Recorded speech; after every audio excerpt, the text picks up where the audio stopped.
every celebration talaga, mahilig kami mag-rent ng mga private resort kasama ang mga kanya-kanya naming pamilya. Hindi man ganun kadami ang mga bisita, at least nakakapag-celebrate pa din kami ng sama-sama. O tara, samahan nyo kami sa celebration ni Baby Alon sa Banis, Laguna mini vlog!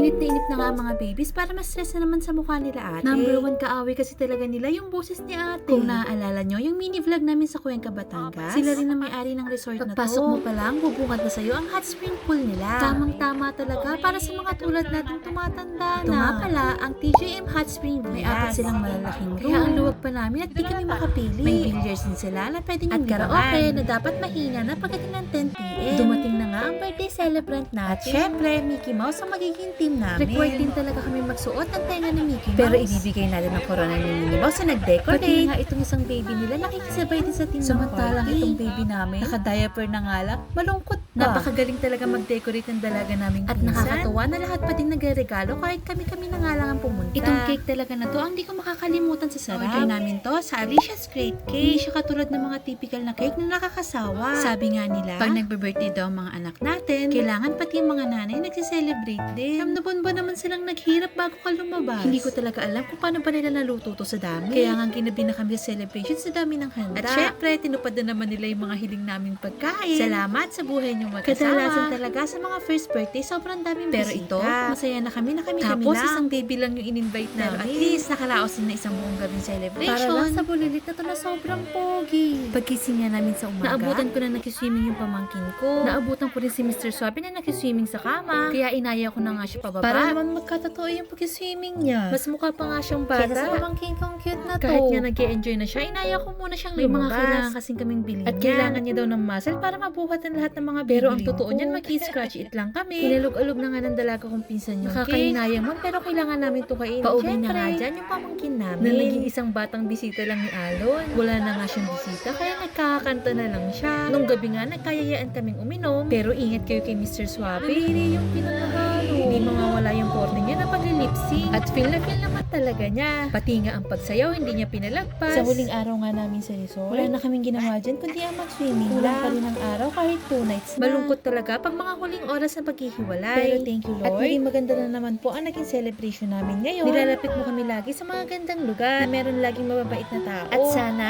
mas maraming pa kaming ma-share sa inyo. At mapanood nyo pa ang mga susunod naming pupuntahan. Maraming salamat sa lahat ng mga nanonood. Hanggang sa muli!